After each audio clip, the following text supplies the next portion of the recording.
Assalamualaikum warahmatullahi wabarakatuh. Saya Farhan Lubis. Pada video kali ini saya akan membahas tentang sudut yang terbentuk jika dua garis sejajar dipotong suatu garis. Berikut penjelasannya. Bismillahirrahmanirrahim.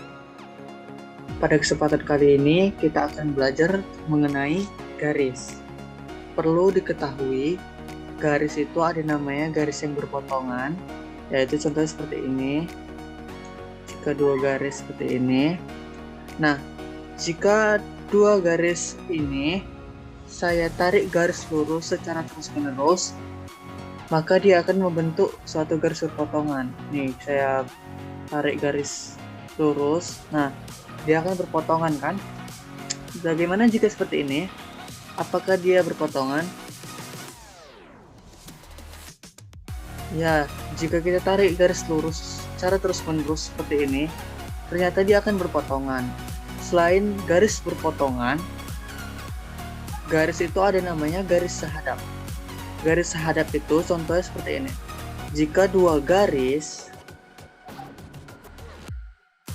kita tarik garis lurus secara terus-menerus, maka dia tidak akan saling bertemu dan dia tidak akan berpotong. Nih contohnya seperti ini, kita tarik garis lurus terus, dia tidak akan saling bertemu dan tidak akan saling berpotongan. Inilah yang disebut dengan garis sejajar. Garis sejajar ini dilambangkan dengan seperti ini. Nah, ini lambang dari garis sejajar. Bagaimana jika dua garis sejajar dipotong oleh sebuah garis? Maka dia akan terbentuk sudut-sudut.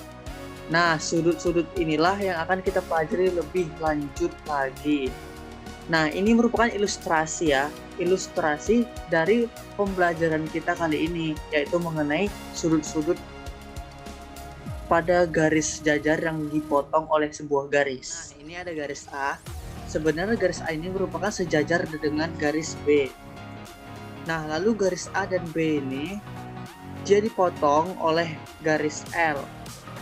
Ini akan membentuk sebuah sudut, yaitu sudut 1, sudut 2, 3, 4, 5, 6, 7, dan sudut 8. Apa hubungannya? Jadi yang pertama kita lihat itu sudut-sudut sehadap sama besar. Misalnya ini sudut yang satu, sudut nomor 1 akan sama besar. Sudut 1 itu sehadap dengan sudut 5. Nah, artinya apa? Sudut 1 ini akan sama besar dengan sudut 5.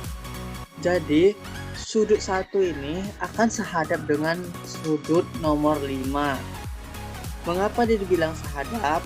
Karena sudut 1 dan sudut 5 sudutnya sama-sama menghadap ke atas, maka dia disebut dengan sudut yang sehadap. Nah, selain sudut 1 sehadap dengan sudut 5, sudut apa lagi yang sudut yang bersahadap? Nah, ini contohnya itu sama dengan sudut 2. Nah, sudut 2 itu sehadap dengan sudut berapa? Sudut 2 itu akan berhadapan dengan sudut ke-6. Nah, ini sehadap ya, karena dia sama-sama sudut menghadap ke sana. Maka disebut dengan sehadap. Sudut 2 itu sehadap dengan sudut 6. Maka sudut 2 akan sama besar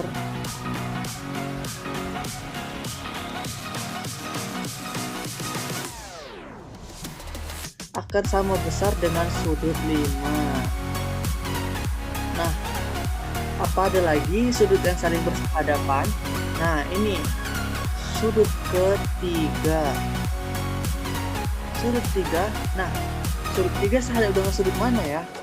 Sudut 3 sehadap dengan sudut ke-7. Jadi ini sama dengan sudut 3 itu sehadap dengan sudut 7.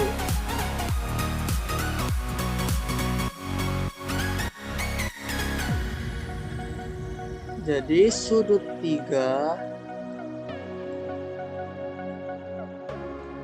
akan sama besarnya dengan sudut 7.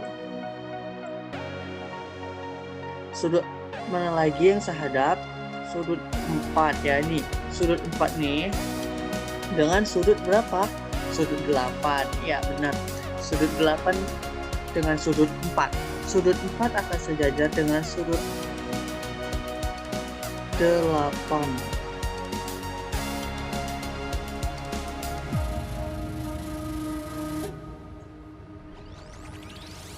Maka sudut 4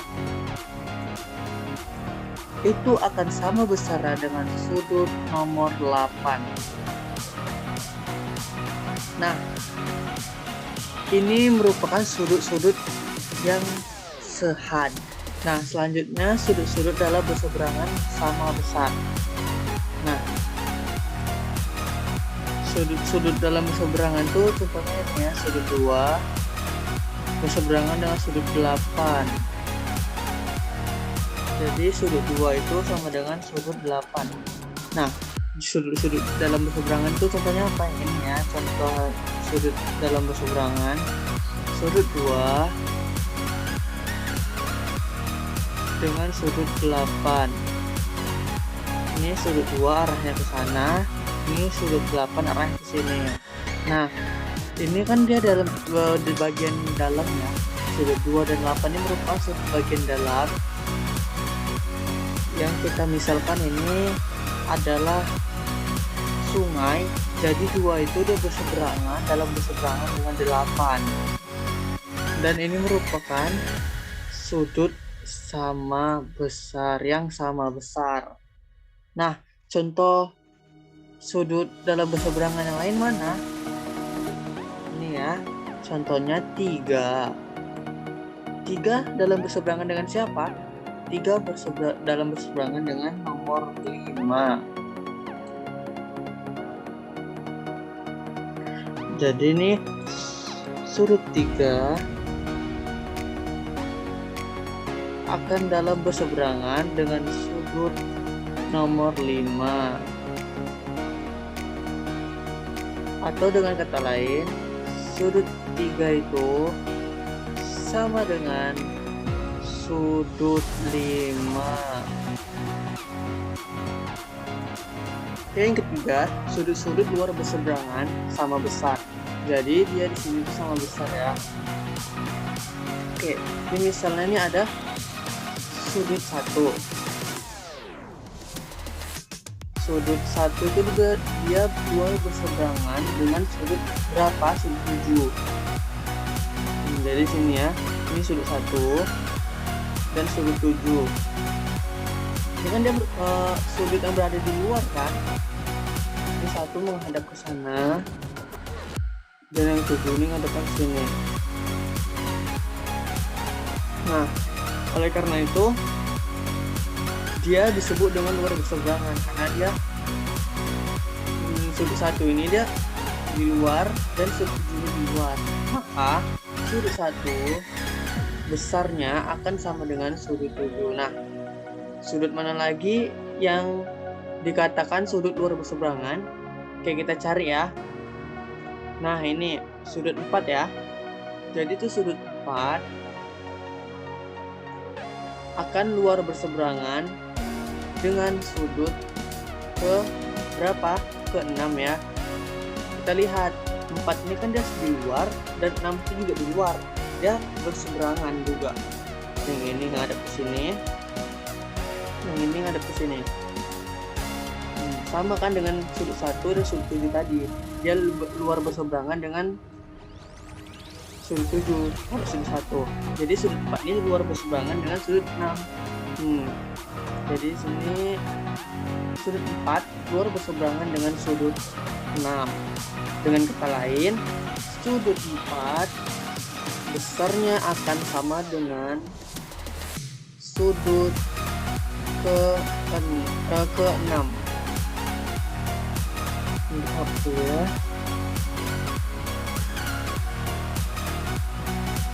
Keluar berseberangan dengan sudut 6. Secara otomatis dia sudut 4 ini akan sama dengan sudut 6.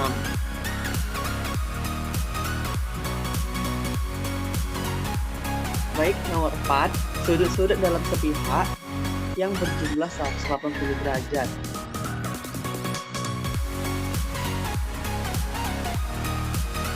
Nah, di sini ada kata kuncinya nih, berjumlah 180 derajat. Nah, kita ke contohnya. Contohnya itu yaitu sudut 2 dan sudut 5. Nah, kita lihat nih. Sudut 2 ini ya, sudut 2, ini sudut 5. Dia merupakan sebuah sudut yang berada di dalam kan. Dan dia dalam sepihak. Mengapa dia dibilang sepihak? Karena keduanya sama-sama berada di atas. Jadi dia makanya dibilang sepihak. Dan kita bisa lihat ya, sudut 2 dan sudut 5 ini merupakan, jika kita lihat, dia merupakan ini sudut berpelurus yang jumlahnya 180 derajat.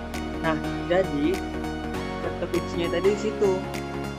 Sudut 2 ditambah sudut dengan 5 itu dia akan menghasilkan sudut 180 derajat.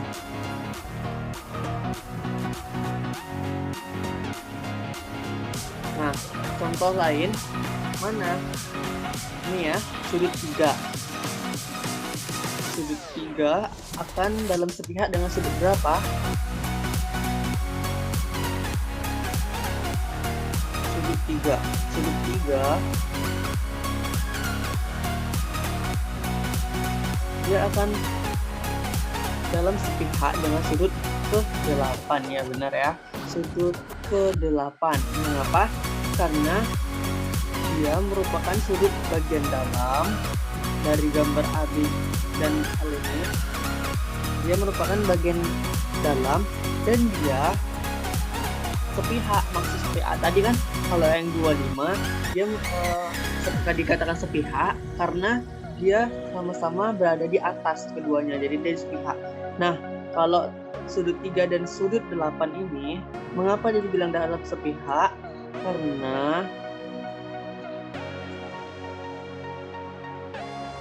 Karena dia sama-sama berada di bawah. Dia bagian dalam dan dia bagian bawahnya. Jadi sudut ketiga ini dan sudut ke-8 merupakan sudut pelurus yang jumlahnya 180 derajat. Jadi jika sudut 8 ditambah sudut 3 atau sudut 3 ditambah sudut 8 itu akan menghasilkan sudut 180 derajat. Oke, dan terakhir nomor 5, sudut-sudut luar sepihak berjumlah 180 derajat. Nah, sama seperti tadi ya. Yang tadi itu bedanya di dalam sepihak. Kalau yang ini luar sepihak, jumlahnya 180 derajat. Oke, kita lihat nih. Contohnya itu nomor sudut 1 ya. Ini sudut 1 dan sudut 6.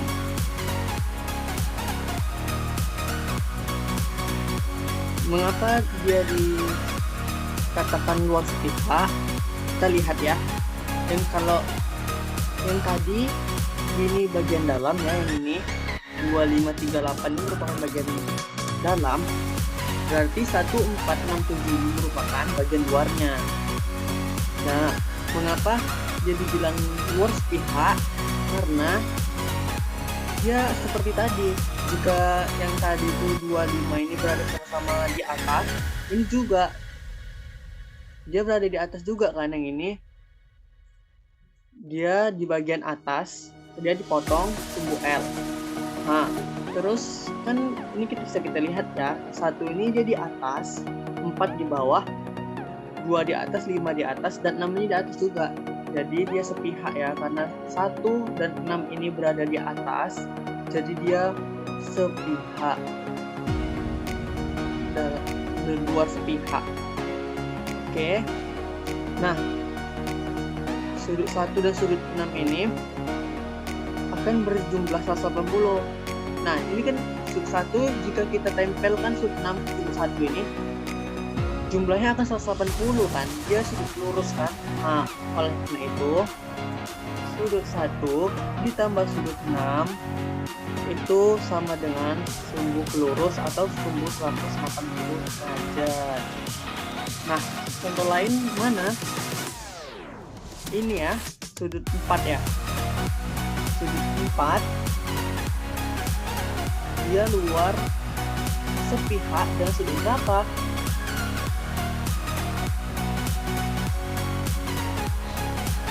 Kita lihat yang contoh satunya tadi tuh 1 dengan 6, berarti 4 dengan 7 ya. Dia luar sepihak. Mengapa dia dibilang luar? Karena tadi dia di bagian luarnya, yang ini bagian dalam, ini bagian dalam, dan yang ini bagian luarnya. 1, 4, 6, 7. Berarti kita nih karena cari luar sepihak, sudut luar sepihak, maka sudut yang kedua itu adalah sudut 4 dan sudut 7. Mengapa dia dikatakan sepihak? Karena dia sama-sama berada di bawah. Nah, jadi nih sudut 4 akan dalam sepihak dengan sudut ke 7. Jadi sudut 4 jika kita tambah dengan sudut 7 itu akan menghasilkan sudut pelurus yaitu 180 derajat. Nah, coba kita tengok ya. Itu 4 dan 7. Jika 7 itu kita gabungkan ke 4, maka dia akan membentuk sudut berpelurus yaitu 180 derajat. Demikian video pembelajaran kali ini. Saya ucapkan terima kasih.